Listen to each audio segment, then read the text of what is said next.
세무사님도 대주주 피하려고 많이 파셨다고 그러던데? 네? 무슨 소리예요? 저 원업입니다. 대주주 피는 게.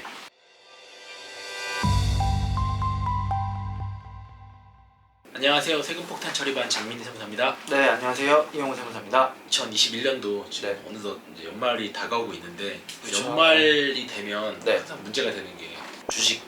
아, 그렇죠. 네, 아무래도 특히 대주주가 되면은 또 이제 양도세가 가세되다 보니까 매년 반복되고 있죠. 이 대주주 요건을 좀 회피하시려고 네. 차익 매물들이 쏟아지시기도 하고. 세무사님도 대주주 피하려고 많이 파셨다고 그러던데? 네? 무슨 소리예요? 저 원업입니다. 대주주 피는 게. 네, 그래서 네. 사실은 이제 대주주 피하시려고 많이들 고민도 많이 하시고 다 팔려고 하시는데 네.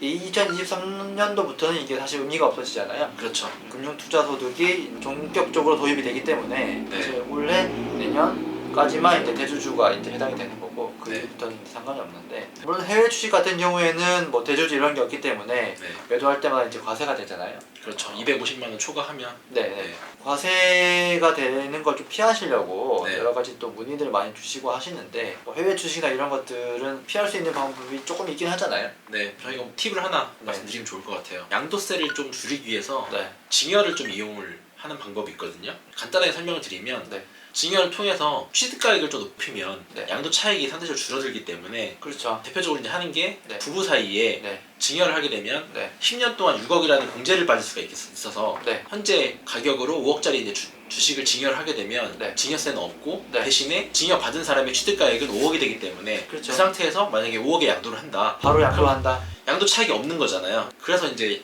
양도세를 절감하는 행위들을 하고 계시죠. 네, 그래서 많은 분들이 알고 계실 것 같긴 한데 이게 어떤 원리냐면은 특히 이제 증여할 때는 이제 증여 재산가액이 그 증여 받은 사람 입장에서는 취득가액이 되니까 증여를 받고 바로 매도를 하시면 사실 양도 차익이 없잖아요. 네. 그렇게 됐을 때 이제 양도세가 없게 되는 거고 물론 이제 증여세가 발생하는 범위 내라면 이제 증여세가 발생하겠지만 사실 부부 사이에는 6억 원까지는 증여세가 없기 때문에 네.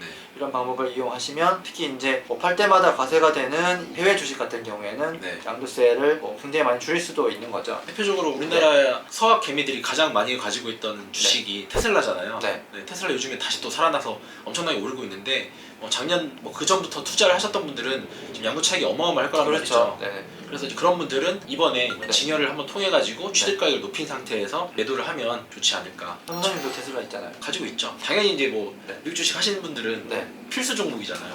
그래서 또 혹자들은 이런 말씀을 주시는데 증여하고 바로 팔면 안 되는 거 아니냐 그렇게 알고 있다 뭐 이렇게 얘기하시는 분들이 계신데 맞아요. 그러니까 네, 그거 말씀을 하시는 분들 이유가 네. 우리 양도소득세법에서는 네. 취득가액을 계산할 때 네. 양도소득세 2월과세라는 규정이 있어요. 네. 주식은 적용이 안 되는데 네. 부동산이나 네. 부동산을 취득할 수 있는 권리, 현재 이 두 가지는 증여를 하고 나서 네. 5년 내에 양도를 네. 했을 때 양도세를 계산할 때 네. 취득가액을 수증자, 증여 받은 사람의 취득가액이 아니고 네. 당초 증여한 사람의 취득가액으로 계산을 하는 규정이에요. 네. 그렇기 때문에 가격이 증여한 사람이 취득한 가격보다 나중에 증여한 사람의 가격이 더 높은 경우에 증여를 통해서 양도세를 줄일 수 있는데 그거를 부인을 하겠다는 거죠. 5년 내에 양도를 하게 되면 당초 증여한 사람의 취득가격을 보기 때문에 양도 차익이 증여를 통해서 절감되는 효과가 없어지는 거죠. 저희가 지난번에 말씀드렸던 것 같은데 네. 주식 같은 경우에는 아직은 2월 과세 대상에 해당되지가 않기 때문에 네. 절세를 활용할 수 있는 툴이 이제 되고 있긴 하잖아요. 네, 아직까지는 네. 여지가 남아 있는 거죠. 그래서. 근데 이제 서두에 말씀드렸지만 2023년도부터는 금융투자소득이 전격 도입이 되게 되는데 여기에서 2월 과세 부분이 막혀요 사실. 네. 지금은 상관없지만 2023년도부터는 이제 1년 이내 증여 후 양도 그러니까 증여하시고 1년 이내에 팔게 되면은 취득가액이 내가 받은 금액이 아니고 원래 증여하신 분은 취득가액이 되기 때문에 그때부터는 의미가 없어지는 거죠. 지금 2월 과세 규정이 23년부터 들어오기 때문에 저희가 유효하게 이걸 써먹을 수 있으려면 네. 내년 2022년까지 네. 증여를 한 다음에 2022년 전에 양도를 해야 되는 그렇죠? 거죠. 네. 해외 주식 같은 경우에는 팔기만 해도 이제 세금이 나오시니까 네. 차익이 있으시면 네. 이런 행위들을 통해 가지고 절세를 할 수 있겠다. 근데 조금 더 어려운 얘기인데 네. 한 가지 또 추가적으로 좀 드릴 말씀이 있잖아요. 저희가 이제 양도소득세 2월 과세를 얘기했는데 비슷한 개념으로 네.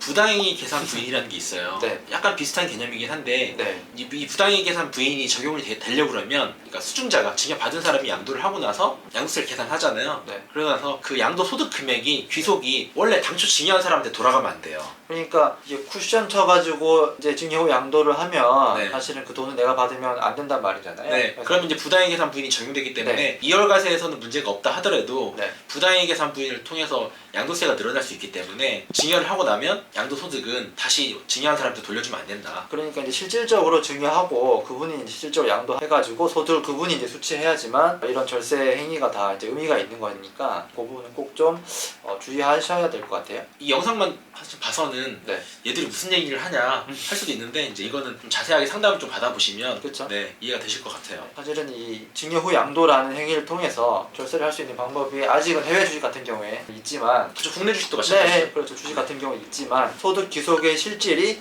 실제로 이제 증여받은 사람이 되어야지만 가능하다. 꼭 좀 알아두시면 좋을 것 같아요. 마지막으로 정리하면 네. 아직까지는 증여를 통해서 주식 양도세를 절세할 수 있는 방법이 있다. 네. 22년까지는 유효하기 때문에 그렇죠. 이걸 이용해서 하시되 양도를 하고 나서 그 양도 대금의 귀속이 당초 증여한 사람한테 가면 안 되고 증여받은 사람한테 귀속이 그렇죠. 돼야 된다. 그래야지만 이런 절세하는 행위가 의미가 있죠. 의미가 있다. 네. 그렇게 정리하시면 될 것 네, 같아요. 네. 그렇죠. 뭔가 굉장히 돌려서 말한 것 같은데 저희가 네, 네. 절세하실 수 있는데 도움이 네. 되었으면 좋겠습니다. 오늘도 저희 네. 영상이 도움되셨다면 구독, 좋아요, 알림 설정 부탁드리겠습니다. 네, 부탁드리겠습니다. 네, 지금까지 세금폭탄 처리반이었습니다. 감사합니다. 감사합니다.